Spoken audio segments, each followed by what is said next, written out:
Welcome. My name is David F. Wilson, and you're listening to Dust, David's Ultimate Stone Talk, a podcast dedicated to exploring all aspects of the stone trade, from its ancient origins to its contemporary use as a medium of cultural and creative expression.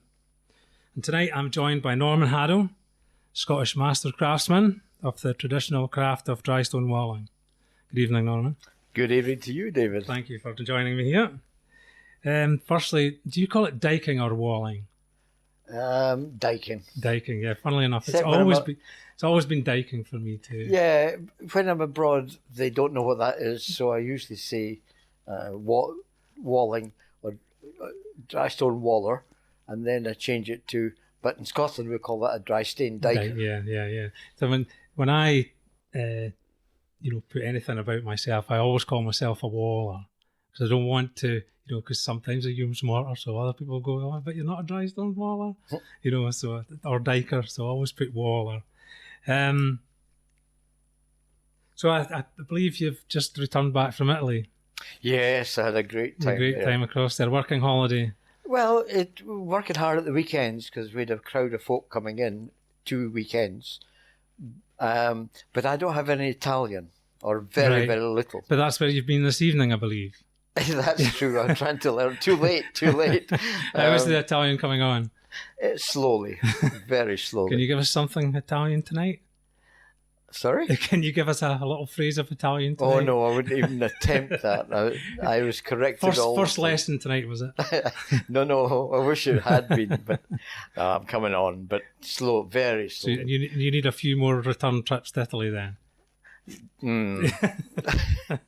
But I was going to say, although I had 2 weekends training course, between the weekends, the family were there, and the mum and dad, they don't speak English.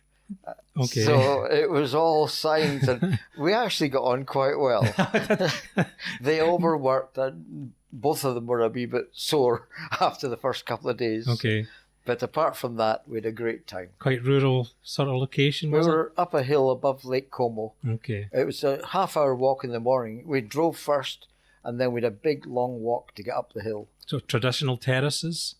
It was an olive grove, an antique olive grove. Okay. And they have 4 donkeys, 2 goats, and 3 cats. Sounds great. They were wandering about watching us, and it was terrific. I loved every minute. Sounds great fun. I've only ever been to Italy once, a long time ago. I've been a lot to the south of Italy, but it was the first time in the north. Okay. I don't know if you know about the Trulli. No. But they're cone-shaped houses, and they're made with corbelling. Yes. And I'd learned how to do some corbelling. Now you're an expert. In Slovenia. We'll go into that later on. It's right.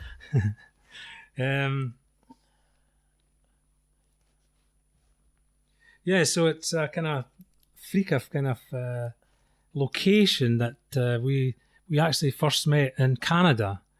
It's hilarious, yes. Really. Actually, in a radio studio, because you just stay 16 miles away from me. I'm here in Perth, and you're in Crieff. Yes. And though we kind of do sort of similar things, our paths have never crossed before. Well, our paths have never touched, but I'd seen a couple of your works. Okay. At Crieff Haddow. Yeah. You'd done work there, and in Forfar, the garden. Yeah. Both of them were very impressive. The Forfar garden is one of my favourites. It was a lovely, really great project to work on. Place. I was parking right beside it. There's a car Free car parking there, of course. So we met at the Stone Festival that was organised by the Dry Stone Canada on Amherst Island. I was very impressed by the whole setup there. It was great, wasn't it? It was one of the first kind of big stone festivals that I've been at, and just the whole kind of energy and vibe and atmosphere around it. Everybody had so much fun. The food was good as well. Yeah, food was good. Food and liquids were good. Yeah, I'm kind of still struggling because I'd actually lost weight prior to going to Canada, and unfortunately Canada put me on a slippy slope since then. So I'm needing to get back out. I've been doing some carving work I've been to that island a few times, and there was the first festival we had there was just amazing, and a lot of the same people came back. Yeah, I hope it was a good atmosphere. To go again this year. You're going to go next year. I think they've got some plans to work further up north on the island. There's done some great projects on that island. The Sun Gate is just an amazing project. We're going to what they call Molly's Place. That's it, Molly's Place. That's where we stayed a few nights. So just to kind of kick us off, I thought we'd do a kind of quick fire question round just to kind of relax you. So, meat or veg? Meat. Meat. Oh, you're a meat eater. Although I'm married to a veg. Right. Okay. Yeah, we're still meat eaters. So I every weekend I do a veg meal on the Saturday, and Sue does a meaty meal on the Sunday. This is Mrs. Haddow. Mrs. Haddow, yes. Does she mind you popping off all across the world? She avoids dry stone walling. You don't get her onto some of your training courses then? She's been to one or two things locally. Okay. But that was because my children were involved, and she would bring soup because it was cold days. All right, okay. So that was really more about my kids than about kept the sustenance up then. Yeah. Okay. Cat or dog? Pardon? Cat or dog? Dogs. You're a dog man. We don't have dogs now, but I was brought up with dogs. Okay. Always had dogs. Okay. And we did have a cat, but it was a scary so it wasn't really... it had been maltreated. Okay, yeah. So we've got a dog now, but we did have a cat, and it was a rescue cat, and yeah, it was very... It wasn't one that would come up and sit and want to be petted. It just kind of wanted to be fed, yes, and kept warm, and that was basically it. We never had dogs when I was younger, and we got our first dog, Cooper, who you met earlier on, and just as the kids were kind of getting to that awkward age, beginning to kind of go their own way. All right. And it was amazing how bringing the puppy brought the whole family together. So he's very special to our family. Classical music or pop? I got quite wide tastes. Okay. I like classical. I like some pop music. What was the middle one? Folk. Just folk. So what would you put on the jukebox if you went to the pub and it was your turn to put your 10 pence in? What would you be choosing? Oh, wow. It would have to be Bob Marley. Bob Marley? Woman No Cry. Right, okay. Or alternative would be Blackbird. Oh, by the Beatles? No, not the Beatles. It's only Paul McCartney. Right, okay. I think these two things. But also, because it's the pub, I wouldn't play classical music. I like classical music as well. Okay. Yeah, I don't really know enough classical, so it's definitely pop for me, and I'm kind of a bit older in my taste. I think I'm a big Elvis Presley fan, so I think to myself, I've barely got past the 50s and the 60s. I used to, when I was young, the Beatles were also young, and I wasn't terribly impressed with the Beatles. No? Now I think they're fabulous. There's one or two songs for me. Hey Jude, for example. I thought that was a terrific song till the noisy bit at the end. And that put the la-la-la-las. Yeah, just put me right off. Hey Jude. Something that would surprise us, or surprise the listener about Norman. A guilty pleasure, perhaps. I'm a nosmic. A nosmic? Oh, you will need to explain that to me. I have no sense of smell. Yeah? And so there wasn't any point in putting on the nice smelling candles tonight then for you? No, I like to look at candles burning, but I can't smell them at all. Wow. And my grandfather, my mother's father, he was also a nosmic, and she didn't believe him either. Right. And when did that become apparent? Well, how does one discover that they don't have it if you've never known anything? It's one of these things that creeps up on you. And I think what happened really was that we had a dog, and of course it would make a smell every now and then. Mm-hmm. everybody blamed me. And I wasn't sure if it was me or not. So that's really when I started to realise that something was different. Okay. My brother got away with a murder with that. And lastly, back on topic, who would be your ideal diking partner or trainee? Who would you like to have on the opposite side of the dike for a day? Anybody you could choose. I kind of like it on my own. You're a loner. Yeah, but I must admit that when I think back of the jobs that I really enjoyed doing and looked good, my son was on the other side of the okay. My son Duncan. Right. Okay. He's got that gift, and he's very. He's gentle with me. Okay. He's gentle with you. Yes. Well, I remember we were walking down a dike, and we're putting the copse back on, and he was probably about 18, and he could lift bigger stones than I could. And I remember struggling to try and keep up with him, and he says, "Dad, it's not a competition." And I've always respected that view. And has he kept it up?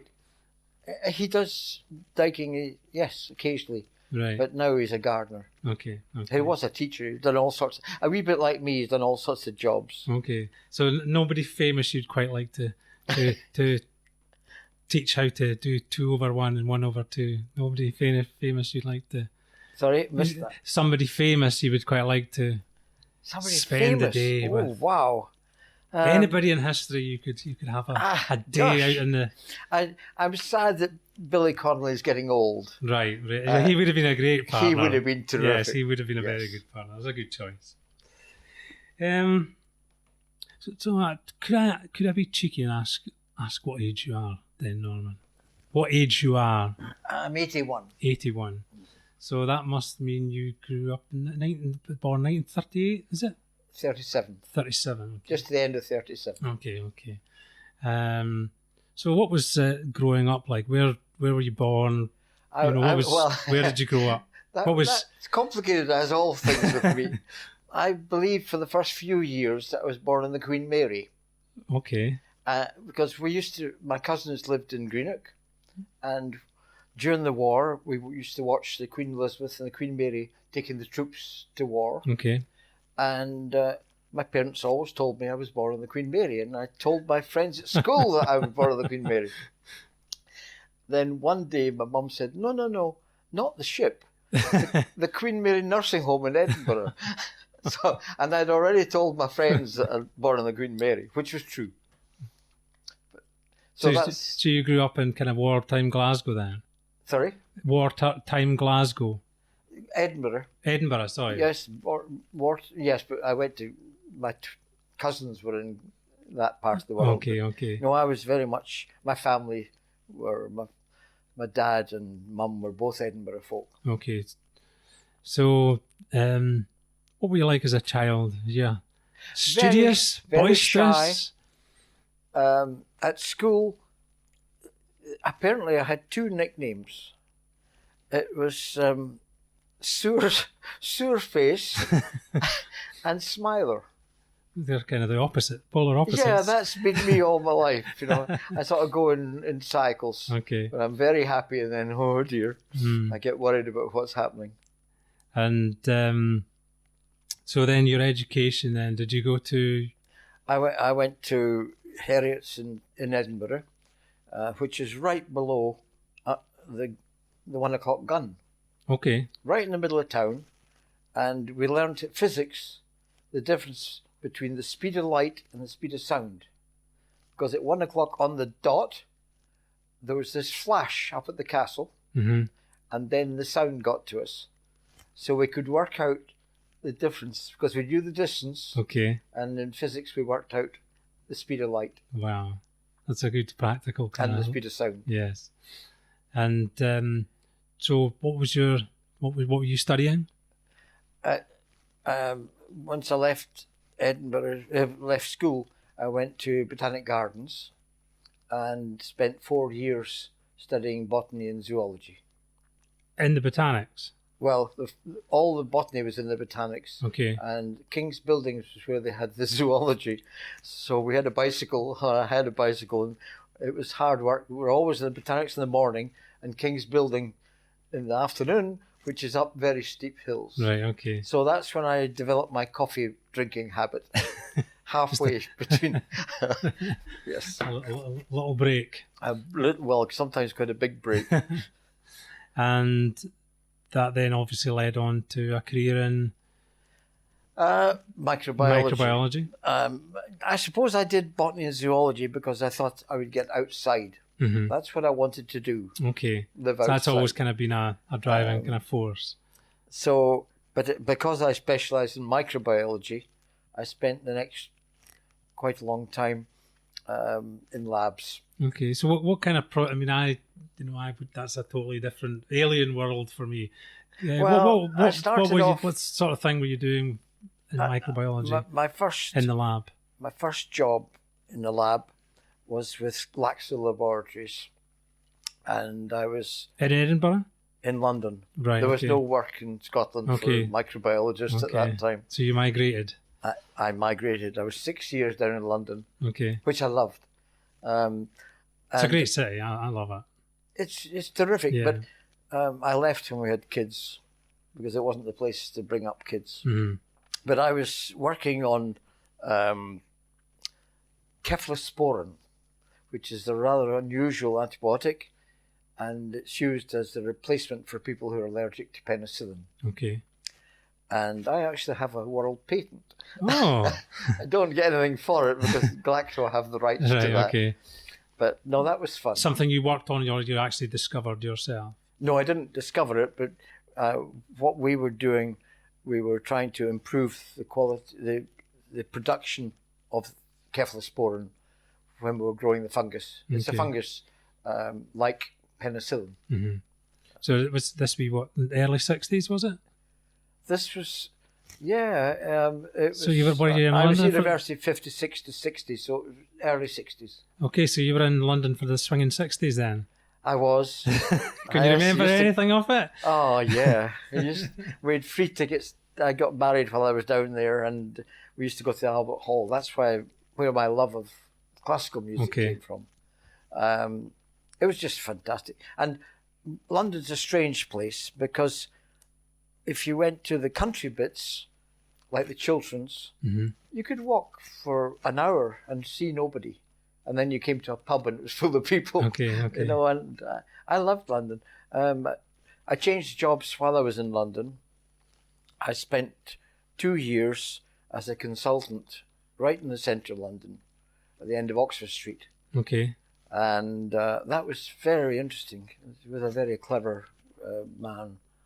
And it was one of these jobs where the health inspectors went round the shops and brought in samples. Okay.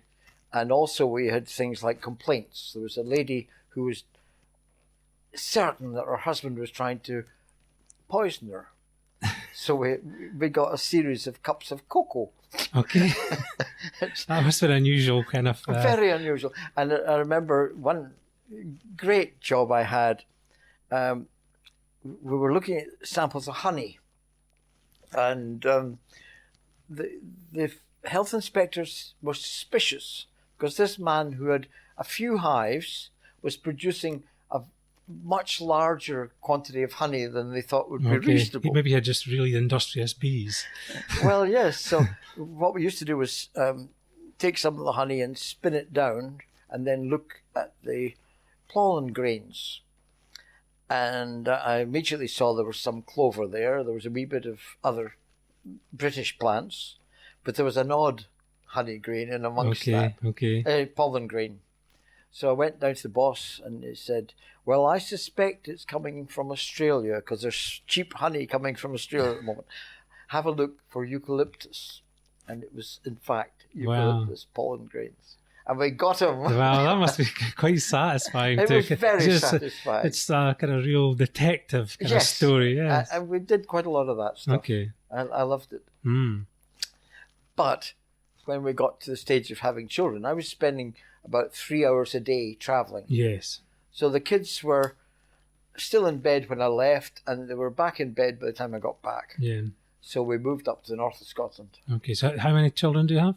5. 5? 5 now. I only had 3, 2 in London, and then I had 1 later on. Okay. And then, but I've been married twice. Okay. So we've got 2 later ones. Okay.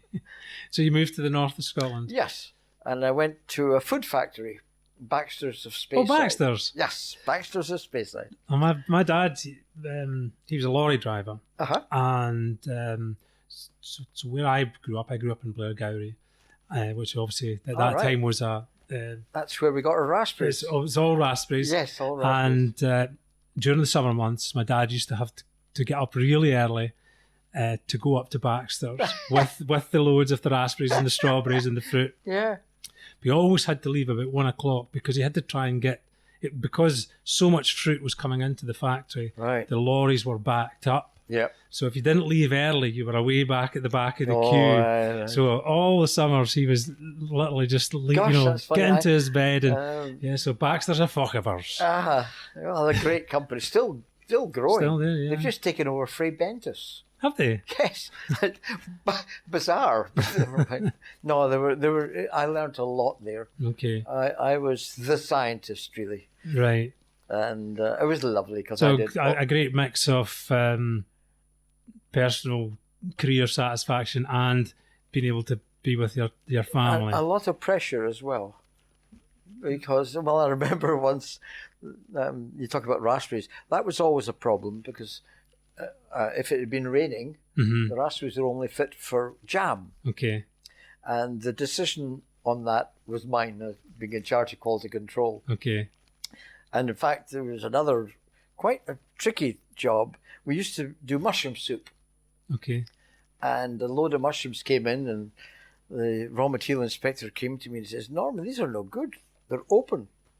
Now, if you have open mushrooms, makes lovely soup, but it comes out grey."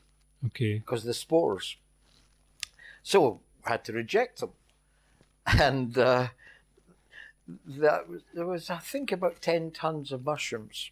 Well, you'd be you'd be Mr. Popular with that farmer. I had to sign the bit of paper that said, so it went right up to Gordon Baxter, the managing director at that time. And he had me in, what's this, this is ridiculous.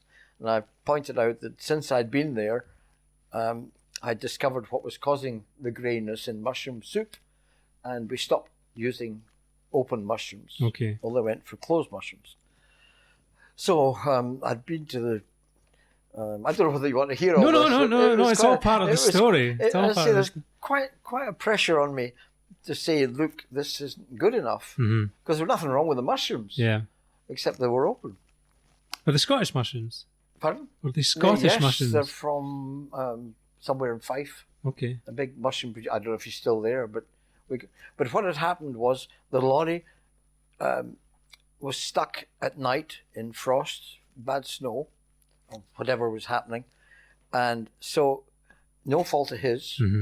The mushrooms left in good condition, and they arrived open. So it was a great legal thing. And that wouldn't be a happy mushroom farmer. No. Well, it wasn't a happy lorry driver either, and Baxters weren't happy.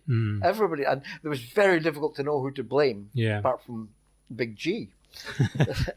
Anyway, so Gordon Baxter said, what are we going to do with it? We canned them. They'd all been canned, against my advice. So we had 10 tons of canned mushrooms. And he said, what are we going to do with these, Norman? So I said, I've just heard that the fleet has come in to Buckie Harbour. And the ladies who made the jam and the beetroot and made the soup, they were nearly all wives of fishermen. And I said, I think if we put it out that there's mushrooms at a reasonable price in the staff sales, they'll buy the lot. And I remember Gordon Baxter sort of saying, I hope you're right, Norman. And I was. 10 tons. We sold the lot. And probably made a profit. Yeah. All worked out well in the end. So that was Baxter's. And then I sold my soul. I was 5 years in Baxters, and I saw a job advertised in Grangemouth with BP. Okay. Now, I was surprised that BP wanted a microbiologist. So, are we up into the 70s now? Sorry? Are we up into We're the up 70s? in the 70s, yes. Yes. So I went, in 1971 I went to BP. Doubled my salary. Wow. Lovely. It was the biggest mistake I've ever made in my life. Yeah? Yes. Money's not everything then. Everything went wrong. We were making animal food stuff. In the oil industry, they still have waste at the end of when they've extracted all the aviation fuels and the motor fuels, all the rest of it. You're left with candle wax, which at the very beginning of the oil industry was what they used, and paraffin wax. So this was a waste product when I was at BP. So we set up they had set up a trial factory in Grangemouth, which is where I went, and it was producing about 4,000 tons a year, which was a tiny thing for them. Right. The idea was that at that time Britain was importing a lot of soya for animal feed. The cows had previously been, after they ran out of grass, they started feeding them with fish meal, which seems very odd. Mm-hmm. I remember Billy Connolly going on about that. Oh, I just feed them fish, Anyway, I knew probably quite early on in my job there that the thing was never going to work. We produced a product called toprina, which looked lovely, and they could mix it just like the whiskey industry does with its waste. Okay. It's for animal feed. But we had a big Old English sheepdog, and I discovered that when I put different proportions of toprina into her food, there was a point where she wouldn't eat it. Okay. So I thought, I'm not sure that's going to work. Anyway, meanwhile, the thing was going well. We built a big plant in Sardinia, and it was 100,000 tons a year. We had the first run. This was the time when the Libya was producing the crude oil, and we were still talking to Colonel Gaddafi. Okay. But three things happened. Well, we only had one run, which was very successful, but we fell out with Colonel Gaddafi, and the oil prices shot through the roof. Right. Which meant it was cheaper to break down the wax chemically into other things, other hydrocarbons. So I spent 6 weeks going round Sardinia with a tent and my kids. We had a great time. Right. And it never started again. Right, okay. So I came back to Scotland, and the thing then was, what do I do? But I knew the thing was, my first wife was very ill at that time. Well, once I got back, I think it must have been just before I left, she died. So when I came back, I thought, what do I do? They gave me lots of money to go away. Okay, so this is we're kind of getting to the career transition now, then, is it? Yes. Okay. I knew, but I couldn't apply for another job. I was 7 years at BP, and it was horrible. Most of us knew it wasn't going to last, but we couldn't leave because if you left, you wouldn't get redundancy money. Yeah. So I waited on for the redundancy money. So that was pretty horrible. But they gave me amazing amount to go away. And so there's just not a call for mid-40s-year-old microbiologists? Is that you on the scrap heap then? I decided by that time to come out of microbiology. Okay. Because I had done a little. My first wife she was a teacher, but she did some painting and some other things, pottery and things, very successfully. And I made frames for the and we did Dutch dolls. I don't know if that's a toy that, and I made the thing and she made the clothes for it. Okay. So I was quite involved in craft work. Okay.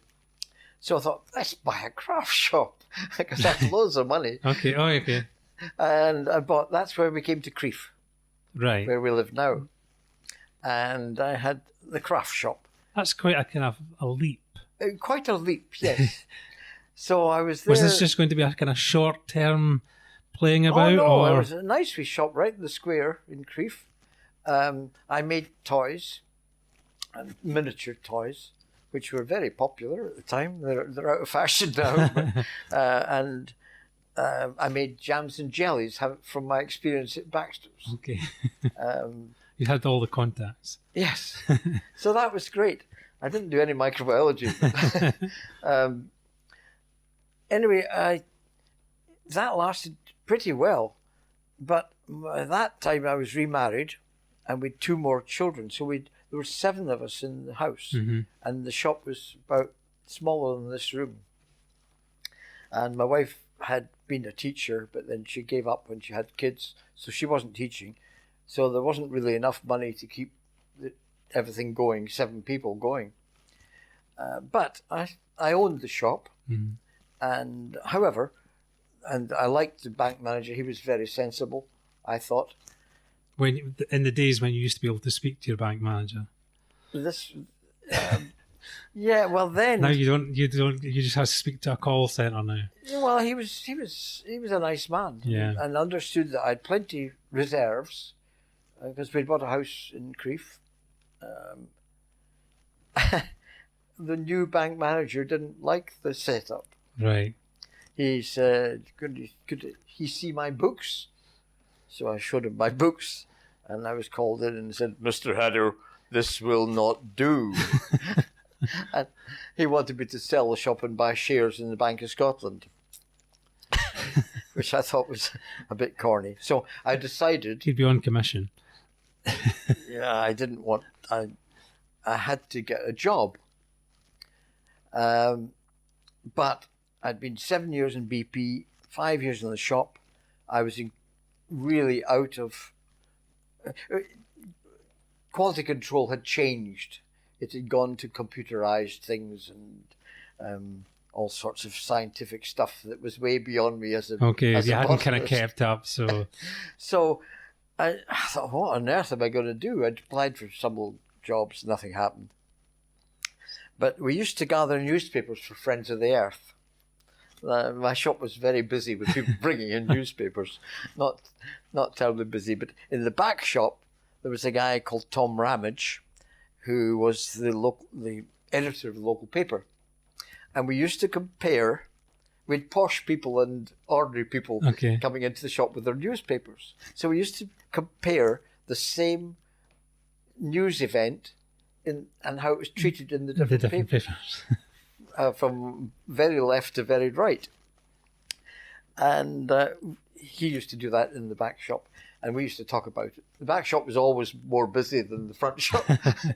Anyway, he said one day, oh, look, there's a training course in dry stone walling, 2-day course in Perth, £20. You should try that. And I said, well, really? And I said, yeah, sounds a nice idea. Was it something that you'd contemplated before? Or? Well, I had done a little. I used to go holidays to Glenlyon. Okay. And I did a wee bit help. We helped in the harvest, and we did a wee bit of diking. Just Little bits of repairs here. Yeah. But I liked it. It was lovely outside. Yeah. And I'd always wanted to get outside. Anyway, that wasn't the plan at that moment in time. It was just to go for fun. I went along, and the guy teaching us was called Eric Boyce. Okay. Very nice, very casual. He says, diking isn't anything really much at all. He says, you can learn the technique in 2 days. And he says, to be really good, to be the artist, it's 40 or 50 years. Yes. So I was watching one or two of the other folk. One man who'd been in the army and come back, he had been a diker. And I thought, there isn't really much to this. And Eric Boyce said, all he needs a hammer and a horse. Hammer and a horse. To show how old he was. Well, I didn't know what he was, a third generation dry stone waller. He was the Scottish champion. Right, okay. And he was so humble. He was a lovely guy. Anyway, so I went home to my wife and I said, I think I'm going to try this dry stone diking. And she went, what? You know nothing about it? I said, oh yeah, I've done a 2-day course. And the guy says, that's all you need to know. And I said, I think it's not that difficult. You just got to be careful. So I sold the stuff I had left in the shop. I sold the shop, which meant I had enough money to last a couple of years without much income. Okay, so you could kind of transition and... Yeah. And I remember my first day, we contacted friends and family and things to begin with, and the first job I got was from a guy I knew quite well. He was having trouble because he had a big wall in his garden and apple trees, and the kids were coming over the wall to get the apples. So he said, could you raise it a foot and a half? So anyway, I thought there was a lot of stone lying around, just copes, that's all I needed, copes. It was a mortared wall, but I was to put on dry stone copes. So I said, yeah, I think so. So I bought a pair of wellies, great big clumpy wellies, which I forget what colour they were, and the steel toe caps. And I remember it was up the road from the house about half a mile. And I remember feeling very silly clumping up the road with my bag and a hammer and my PC in my bag. Piece. And I got up there and I started putting on these copes. It was quite hard work, but not difficult. And so, but about halfway through the job, one of the copes slipped and it hit my steel toe cap and took a chunk out the side of my foot. Oh. Now, if I hadn't been wearing the steel toe caps, then I would have been in hospital that day. So I've worn them. I've got them on tonight. They're good on the ice as well. They're proper boots. Well, they're actually shoes, but yeah. So that was my first day diking. And that didn't put you off? Sorry? That didn't put you off? No, it didn't. It made me realise that you've got to be careful, which is what Eric Boyce had said. I still do what he told me. I've never had any more training than the 2 days. That's all you've had is your 2 days. Yeah, I'd say that in one of my pieces of writing. It takes 2 days to learn, but a lifetime to master. Yes, that's what it's all about. Yes. So just over the sort of preceding years, then you just doing various kind of little jobs here and there. Yes, I did for about kind of learning as you go. Yeah, well, I just did what Eric Boyce told me. I got about a month, maybe 2 months with family and friends, and then I got in the car, and I didn't have a horse, and I went up to Glenlyon where I'd been as a kid, and I knew quite a lot of the farmers up there, and I went round, made my way up the glen. Just knocking on doors? Knocking on farm. And I knew most of the folk, okay. Not all of them, but I knew most of them. And most of the farmers said, oh, no, I do it myself, Yeah. And then I got up to another family who I knew very well. And he says, I think up at the castle, they're needing a diker. And the guy's called Jim Stretch. So, well, here we go, So I drove up to the castle. And I knocked on Jim Stretch's door. His wife opened the door. And I said, is Jim Stretch? No, she said, he's up in the water supplies, got stuck as usual. And I said, I'm in Drystone Dyke. She says, he's expected you. And I thought news travels faster than the Glen, So I went way up onto the hill and met Jim Stretch. He says, you're late. And I said, late? And he said, yeah, I met you at the Doon and Dunblane show. And you said you'd come right away and do some diking for me. I said, I've never been to the Doon and Dunblane show. I said, oh, well. Anyway, could you have a look at what I have to do? And it was about 10 yards from the road down to the river. And my two sons were still at school, two of the oldest sons. And we spent a week in a tent mending that dike. And on the Thursday, he says, oh, by the way, the factor's coming up. The factor was somebody out with, he did a few farms and estates. So the factor came up and he looked at my work, and then he said, could you give me a quote for that wall? And I don't know if you know about the Glens, but they have what they call it's a wall that divides the in-by from the out-by. Mm. It goes right along the glen for miles. Okay, yeah, I've seen both that. Sides. Yeah. And in the summer, the women and the animals went onto the hill to the sheilings, and the men stayed behind and made the crops for the next year, and hay and things.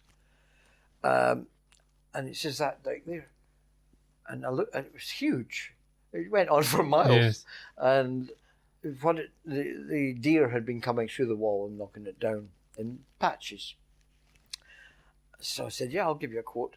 So I knew how much time it would take me to do the wee bit. Yes. And I walked along and I measured it and I multiplied up by what I'd charged him. And that day, and he said, oh, that's fine. When can you start? I was there 6 months. 6 months. That's 6 months. Partly in tent and partly in a wee cottage that they gave me. It's amazing dikes up there. Amazing dikes. Yes, yeah. Yes. Single, are they? No. Only one. I did one tiny part of singling in the glen, where a burn had come through the dike. All the rest double dikes. Double dikes. And I did turf top on them.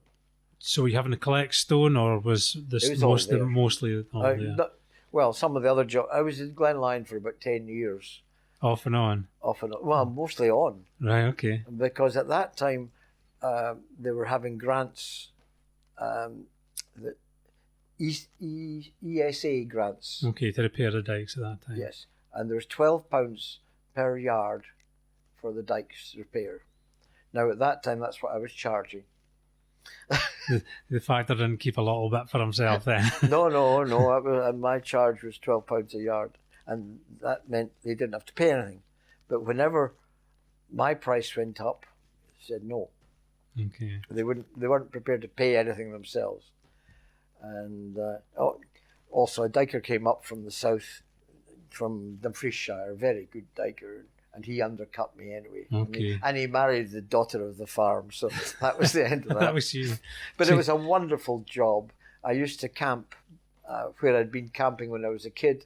Okay. And I used to catch trout for breakfast, maybe have mushrooms out the field with it, and then walk down to the dike, It was so quite hardy then. Oh, quite self-sufficient. Yes. It was just amazing. So were you just staying up there for a week or 2 weeks usually at a time? Over the weekends. Okay. Yeah, and I still do that when I can. Yeah. Work away.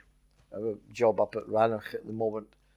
Not at the moment, but when the sun comes back. Yeah. And I go there and stay and then come home for the weekends. Okay. Which is a nice system because you get a bath. You're not in the burn in the morning then? Yeah, no, I don't fancy the burn in the morning. So, you're into your 80th yes. years. What about your health, your back? I think that's something that dikers and wallers are all kind of interested in. I'm still being very careful. I've never hurt. I hurt my back one time trying to put a seatbelt on in the back of a car. It's the twisting, yes. Isn't it? Yeah. Yeah. And I also have a thing called a trump pick, which is a Victorian tool, which I first got up in D-side, and it means I can move big stones myself. Okay. So what's that then? How does that? It's a pick which do you know the cash crumb? No, cash crumb is a foot plough. Okay. It's got a plough share on the end of it, mm-hmm. and a side bit sort of like a foot, and a handle across the way. Okay. And the trump pick is very similar, but it's got a much stronger bit at the bottom, and there's a curve on it. And I can move half-ton boulders So what, you kind of rolling them? You lift it a wee bit, put stuff underneath, and just keep doing that until you can roll it. Okay. And two of us getting on towards a ton, we can move. Okay. Just lifting it up a lot, just a piece little bit at a time. Okay. The two of you, one holds, the other gets in, and then you swap over. Okay. It's amazing what you can move. Yeah. Our head man, Ian Dewar, used to be our... I met Ian a long time ago, Ian, yes. Great guy. And there was one day, he always called it my trumpet. And he says, you'll be going on about your trumpet again. I said, yeah, I could lift your car if you want, Ian. He said, no, you couldn't. So I put the trumpet out and started lifting it. He said, no, all right, I believe you. He wasn't pleased at all. Great guy. Yeah, Ian was a really nice guy. So, what point along that journey then did you kind of feel that you'd really made the kind of correct decision? Was there a day, you must have had your doubts at the start. Oh, yeah. But, so was there a kind of point where you thought, no, this is me, this is what I'm getting something. You have your doubts. I had a big job at Haddow. That's a castle where the Campbells stayed the night before they did the massacre of Glencoe, halfway from Glenlyon to Glencoe. And I had to go right round the whole field and repair a wall, which was pretty low, pretty bad. And at the end of the first week, I thought, I'm never going to get around this field. But I did. And I think I was there a long time, and lots of folk came to help me off and on. And I thought, this is great. I was camping beside the castle, the old castle. And when the frost got really bad... you were camping out in the frost at that? I was camping in snow, winter, yeah. Okay. And we were doing curling on the river that was going past us, the guy of was frozen solid. And it was just wonderful. And I've never felt really pressurised at diking, apart from that first week at a calendar. And I still, it's crazy, but I haven't moved on really. I still do what I was told the first 2 days. And I do bridges now, and didn't do them at the beginning, and corbelling, which is another one. These things are quite simple. Principles are the same. And I have this kind of feeling or kind of a theory that the material and the process is really important to the satisfaction I get out of, my work. And I think stone is this fundamental material that, it's kind of this link back to this kind of masses of geological time that we can't really comprehend. You're working with this every single day, but then there's also that process part of, like you say, it seems like a daunting task when you first start, but it's so satisfying once you just kind of work through it one day at a time. As you complete at the end, as you get to the end of the day, the bit that you had finished wasn't there yesterday. I know, and you just keep doing it. So I remember what part of material and process? How does that? How do you feel about that? I was lucky at the beginning because I had to go where there weren't dikers. So, especially the very beginning, I was going from area to area. I used to knock on farmer. If I saw a wee bit off a dike, I would go and knock on the farmer's door, and say, "You want me to mend that?" And the wife would say, "Yes." Has been meaning to do that for weeks. Yes, that's right. Months. Well, years sometimes. But it meant I had to learn how to use different kinds of stone. And I mean, I think in the old days, the diker would do a glen and he'd be on the same stone all the time. Probably brilliant. Yeah. But he wouldn't be able to deal with a different type of stone. Yes. But I was forced to learn quickly the different types of stone. They all have their individual challenges, don't they? Yeah, they do. And when you first start that first day on a new pile of stone, nothing seems to fit. Nothing, and you tend to want to make it do something that you don't want to. And but once you've maybe done putting 100, 200, you begin to work better with the stone, and you actually understand it. You get your eye in as well. I taught a couple of girls, ladies, sorry, not girls, they were ladies, how to do diking. They were a Challenger with me. And it went well. And they both, one of them particularly very good. They went off to Mallorca and had been offered a job there. And they'd been about a week, and I got a phone call. Norman, this isn't what you told us. I don't know if you've seen Spanish style Mallorca. Yes, I do. I love that kind of style. Well, I said, oh yeah, sure, I'll come, and I'd been probably about 10 years at it by that time. I was beginning to think I know what to do. Mm-hmm. And I went to Mallorca. Now, you'll know, and I know now, it's just completely different from anything they do in Scotland. And it took me quite a few days to get the hang. Yeah. And the girl who was quite good, she says, really, it's like building a beehive. It's hexagons. Yes. You're fitting all these round stones together. And if you think of them as hexagons, you just put one stone and then you go round it, and you just keep doing that. And I developed a style which the locals call the Scottish-Spanish style, where I put a big stone in the ground and I would build over it.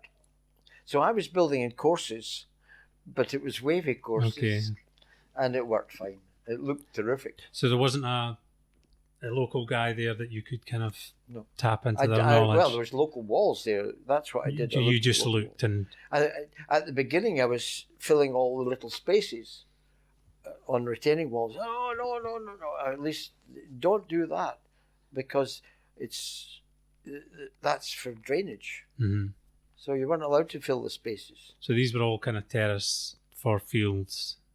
They were mainly, but they have a lot of quarries in Mallorca and a lot of really good wallers. Yeah, the Stone Foundation were going to be doing a symposium in Mallorca. Oh, right. And I had been invited out to that. I was quite disappointed that one got kind of cancelled. I think I would have loved to have gone there. I have been there for that, not for the Stone Foundation. I've been to other Stone Foundation things, but then I realised that really travelling teaches you more than going up and down the glen. Mm-hmm. And so were you managing to sustain yourself financially, or you still just had this kind of nest egg that the kind of BP, tickle away? Not only did BP give me a lot of money to go away, I've also got a BP pension. Okay. So it's more than the state pension because it was index linked. I had a pension. I was 4 years with Glaxo, and it wasn't index linked. I was offered £1.13 a year when I got to 65. And I said, this is ridiculous. This costs more than stamps. So they gave me £100. That was for 4 years' work. Okay. And BP, because it was index linked. And if I die, my wife gets half my pension. Okay. So that's very handy. And also, until fairly recently, my wife had been a full-time teacher. Okay. So, we own our house. We don't have any mortgage, which is a great thing. No, I'm a slave to the mortgage, unfortunately. It's when we came from Dollar, I had lots of money, and both my wife and I were working at that time, and my first wife and I. So she was a teacher, and I was working for a big salary at BP. So when we moved house to Crieff, we were able to downsize, and that gave us some extra cash. I think thing like dry stone walling, although it's a wonderful thing to do for me, yes, I didn't make much money at the beginning, but I was ready for that. I expected not to make much money at the beginning. I think any new job, normally, especially when you've really got no experience, one great advantage I had was the beard. because you're going along to farmers and they're looking at you. One guy actually asked to look at my hands. That's a bit embarrassing because I've got quite small hands. Yeah, I've got quite small hands too. But the beard, they all thought, oh, it must be a dyke. You've got the look. But, you know... I've often thought that, but I just don't suit a beard. I just begin to look dirty, that's all. Well, I couldn't have one as long as my mother was alive. She hated beards. She had a grand uncle who had a big bushy beard, and when she was quite young, used to go there, and he would drink his soup, slurp it, and it would go down his beard, of course, while he was doing it. And then at the end, he would suck his beard. Oh. And she just thought that was the most... So my brother and I were never allowed to have a beard. My brother still doesn't have a beard. Let's see what else. So when did... what's the sort of... Go and tell me some of the more interesting projects, as opposed to just the sort of walling repairs that you've done. What are some of the other interesting projects you've worked upon? I think doing bridges has been a great, very interesting. So when was your first bridge? Where was that? Where was my first bridge? Wow, I don't know. My first bridge would be cemented, mortared with my son Duncan. It was for the Queen Mother's 90th birthday. On her estate, on Balmoral? At Balmoral, yes. Okay. Well, not Balmoral, Birkhall, which is adjoining. Okay. And we wanted stone, which we got from local quarries. Balmoral have 2 or 3 quarries. How did you get that project? Well, it goes back to Achalader. I was working away in Achalader, and a guy walked past. There was a path right over Ranach Moor, right past where I was working. And this guy stopped and said, he said he was a dry stone diker. It was called Robin Callender. I don't know if you've heard of Robin. No. But he didn't go on about it, but he had the royal appointment for diking. And we had a long chat. And about 2 years later, I got a phone call from the head forester at Balmoral. He said, is there any chance they could come and do a little bit of walling at Balmoral? Which was a bit out the blue. Yeah. He said, our present diker, Robin Callender, says he's met you.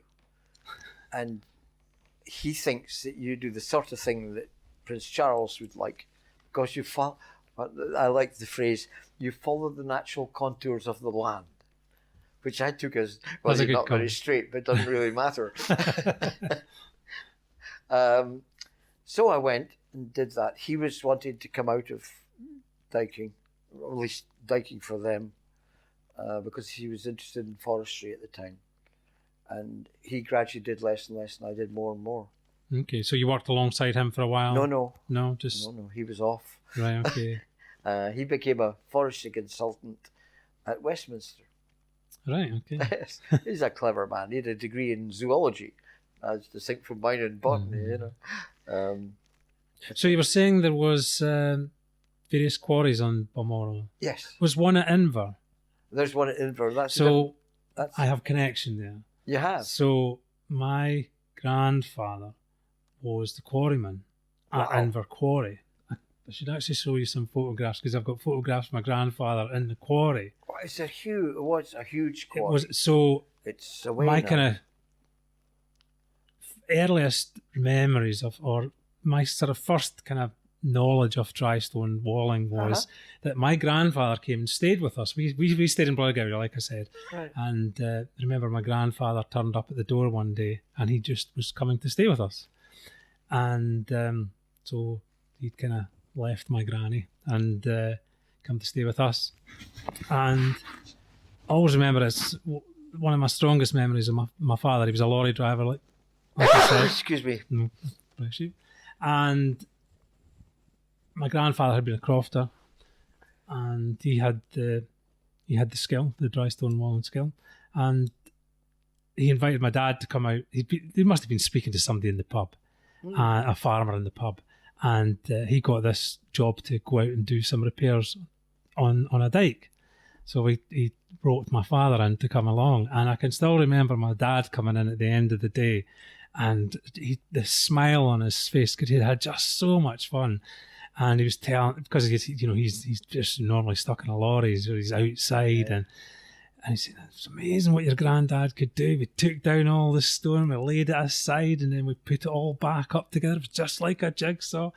And he just had so much fun, and I can still remember my father standing there, and he's going, "It's a dying art.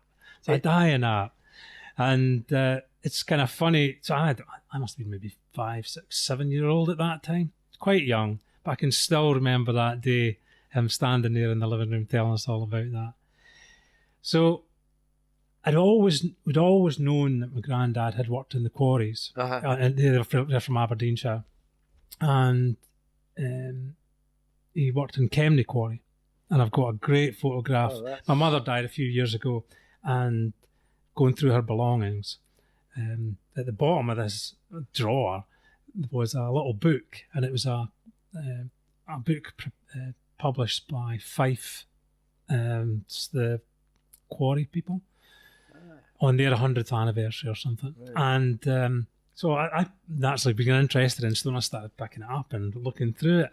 And just because we'd been looking at my mum's birth certificate, and I had noticed that in Kemney Quarry in 1935, when my mum he'd been working there as a driller, and going through the pages, here's a drilling crew in front of a big stone. I thought, wouldn't that be funny if my grandfather's in there? I thought, and as soon as I looked at the picture, there's my granddad. Yeah. It's a great picture.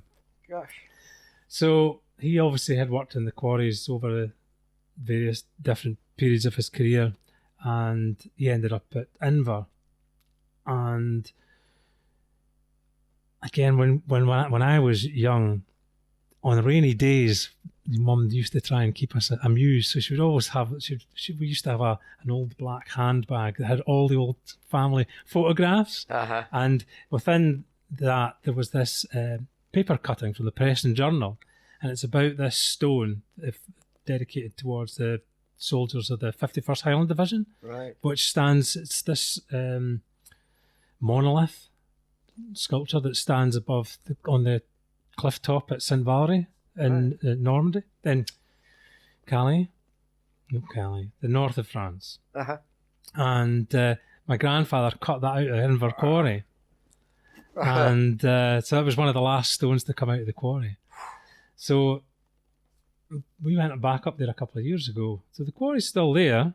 It's just a big hole, and there's quite a lot of material lying about. Right. But there's the old kind of working sheds and the offices, and it's like my grandfather's ghost kind of walks about there. Very strange, isn't it? These connections. Yeah. So they used to stay in a little cottage just down the road from there. Wow. So you used to get some stone from Inver. Yes, I've never had stone from Inver. It's that. There was a huge pile of stone when I first went up there. Okay. It's all gone now. Massive chunks of granite, which presumably came from that quarry. Yeah. I don't know where the Inver quarry is. It's just off the road. Is it? As you, it must be about a mile or two from. It's probably where that pile of stone was. Then. Yeah. But as I say, I don't know. I think they maybe used it. You know, when they had big floods. Okay, yes. And the castle nearly fell down. That's correct, yeah. I think maybe that's when it went. I have this desire to get a block and carve a block from there. Yeah, from that quarry. Sure you could do that. Granite's difficult to carve. Yeah, I quite like that challenge. It's quite good fun. You need special tools for that. Yeah. Mm. So that was your first bridge then for the Queen Mother? Sorry? That was your first bridge then, the Queen Mother's bridge? As far as I remember. Maybe I'd done wee ones before, probably just over a burn or something, but over a ditch rather than a burn. Yeah, and then we building a former first. Yes. I didn't build the former because it was part of at that time, diking was part of the forestry department, and they built the former. They used seven thickness marine ply the first time, and then we were asked to do a second bridge, and I didn't know, but they hadn't used they'd used much thinner ply the second time to support the bridge. It was 2 matching bridges, and when we took the scaffolding down, the cement hadn't set, and there was about a square metre or a circular metre, if you can have a circular metre, which had sunk. Okay. So we took all the stones out, and it's sunk into the former, so you wouldn't know that. Well, it wasn't. Yeah. It wasn't strong enough, so we kept the former in, but then, we put it back in, and then repaired that bit, and it's fine now. Yeah. So it's all a learning curve. But that wasn't. Yeah, very much. But that was one of the things with bridges. The biggest bridge I've done recently was it was at near Dunkeld, and it was a 60th anniversary present to the couple. On an estate? On an estate, Remore Estate, the Linklaters. And we had to use stone from the estate. They wanted to. It was lovely stone. So we built it. I had a Swiss friend, Dieter Schneider. He was over with me. And we built it. And I was worried about it because when we took the wooden former... Was this a dry stone or a mortar? Dry stone. Okay. I took the former down. I could hear blip, blip, blip, things, little stones falling in the water. I thought, that doesn't look good. However, we finished it just about 10 o'clock in the morning. And I had a friend coming to take a video of the next stage. And he came over the hill about 2 in the afternoon, a big guy. And whenever he appeared, the bridge started falling down. There was 3 rounded stones, which were where you would normally have the keystone, and they popped out. And I thought, oh, wow, that's not too bad. I can put them back. And then that half of the bridge came down into the burn. I thought, we've got to do a whole half bridge. And then the whole lot went into the burn. Oh, dear. And Morton by that time had reached us and, you've been thumping the ground. Anyway, at that moment, I was finished with diking. Dieter Schneider said, "We'll come in the morning if you'll help us, Norman, and take the stone out of the burn." There was about 9 tons in the burn. Oh, wow. And it was, quite fast running. And they did. And we rebuilt it.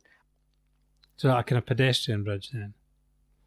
Yes. Well, John Shaw Remington came to Scotland to visit the Master Craftsman. And ended up with me. I don't know if he ended up with me, but he came to see me anyway. Probably Erwin Campbell as well. He's a great guy. Have you met him? Yes, yeah. Yeah, anyway, John came and he was gathering information really, and he saw my bridge at Remore, the second version, and he says, it looks as though it's 100 years old, and it does, because we used local stone. Mm-hmm. And he said, "Could you do that in Canada?" I said, "Yeah, of course I could." So I went over for a weekend. For a weekend? A weekend. He paid my fare over. And when I arrived, he said, "I've got 9 folk to help you." I said, "Oh, that's grand. A weekend, we could surely manage that." He says, "But none of them have ever done dry stone walling before." Oh, God. I thought, it's impossible. However, when they arrived, they were all masons. Okay. They knew far more about stone than I did. They could cut stone. They knew all about it. And they wanted to know how to do dry stone, which is the thing that's spreading in the States. Yes, yeah. And quite a lot of them were at the festival. I think they're doing great things in Canada. They've got a very kind of energetic group. They're lovely folk. Yeah. And you went for the Winston Churchill Memorial Trust Travelling Fellowship. I did. That was be about 5-6 years ago. It was 2011, I think. I don't remember exactly. But I. So what spurred that on? Well, you know, what motivated you to go for the fellowship? To the every 4 years they have a festival of stone, and it was in England. Okay. And I went to it, and one of the talks was by this guy from University of Ljubljana in Slovenia, and he was saying how it was sad. There was all these shepherds' huts which were just being neglected. All the people had left the land and into cities, and it would be lovely if someone could help to restore them. So I went out at the end and said to him, look, I'd happily come over and he said, well, the trouble is we have no money for it. But I said, oh, I'll see what I can do. And I talked to Nick Aiken. Okay. And to a lady who'd been in the Arctic, who had also been in the Churchill thing. And they both said, oh, go for the Churchill Scholarship. So, probably like you, I went down to London for a quarter of an hour interview. Yes. It was just very strange. They're in and out. Very nice. And they were super. And when I came out, the last question had made them all laugh. And I came out to the secretary lady and she says, I don't think I've ever heard people coming out of there when the crowd are laughing. She said, I think that'll help you. And the question was, what do you think of this man? And Churchill was, yeah. And I said, I think he did a great job for us during the war. But like all of us, he had his faults. And they just burst into laughing. And that was the end of it. Well, funnily enough, I've just been speaking to a couple of people after my, or when I went to one of the networking events after being awarded it. And they said, what did you say about the church? I never got asked that question. You didn't get asked? No. And so you went out to Slovenia to look at the corbelled shepherd's huts. And I met a guy called Boris Chok, who had been a child with his cows, and he lived in these huts, sheltered in them for the summer, and often had to rebuild them. So he ran he and I, well, really I was on the training course. He and I showed students and me how to do it. Okay. And it's a very simple technique. You just, you do corbelled. No, I've never tried a corbelled. I would like to have a go at it. You just, you have a circular building, and maybe a lintel over a door, but when you come up straight, or at least like a normal double wall, and then you put stones with just a little bit sticking out, not more than a third of them sticking out. So it's kind of balanced. Right round until it's a complete circle. Mm-hmm. So there's nowhere for them to go. And you fill the outside. And just keep going up, getting further and further up in a dome. And usually put something interesting on the very top. Okay. And it works fine.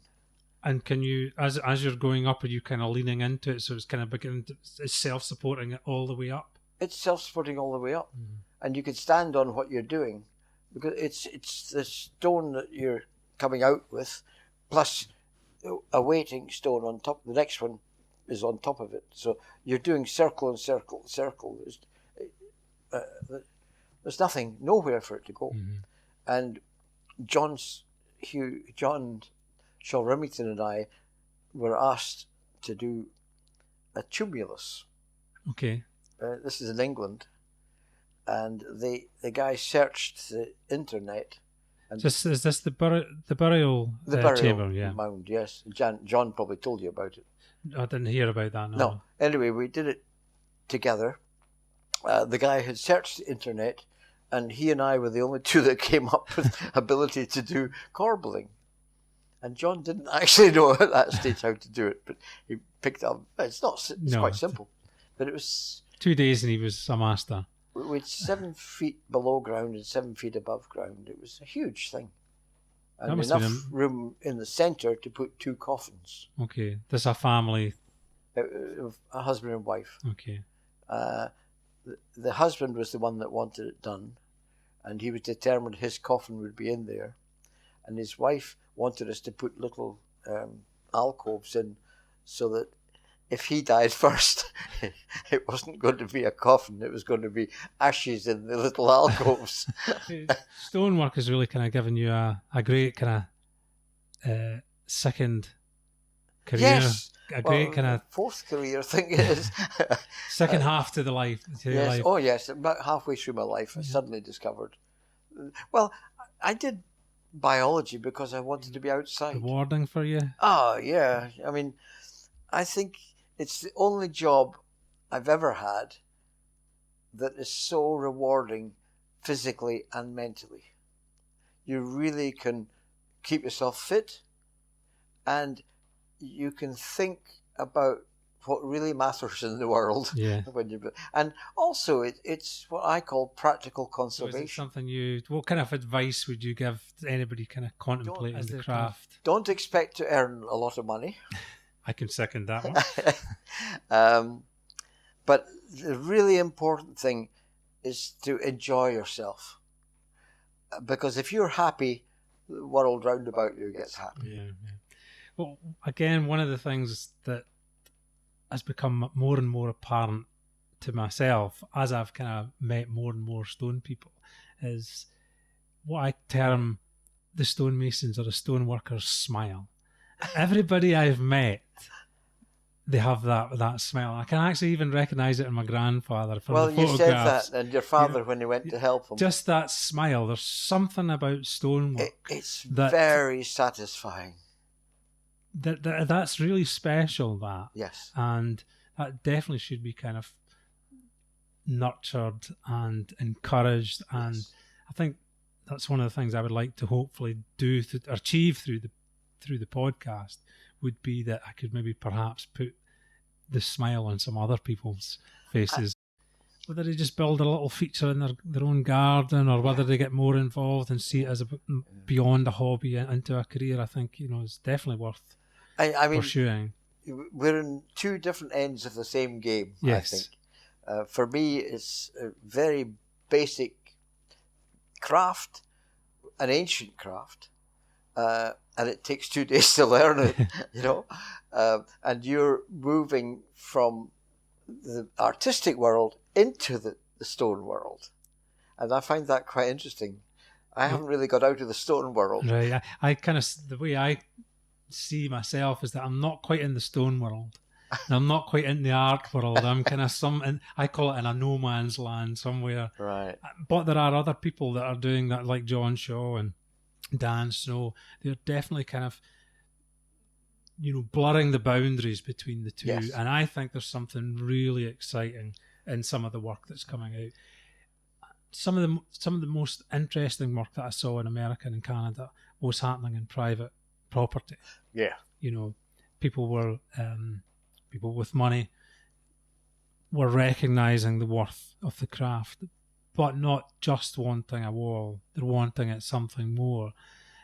And some of those projects were so special, but I kind of come away from them with a kind of a sadness that only a few people will get to see that stunning, amazing stuff. So one of the things I would really, and that's kind of where I come from, I'm really interested in public spaces,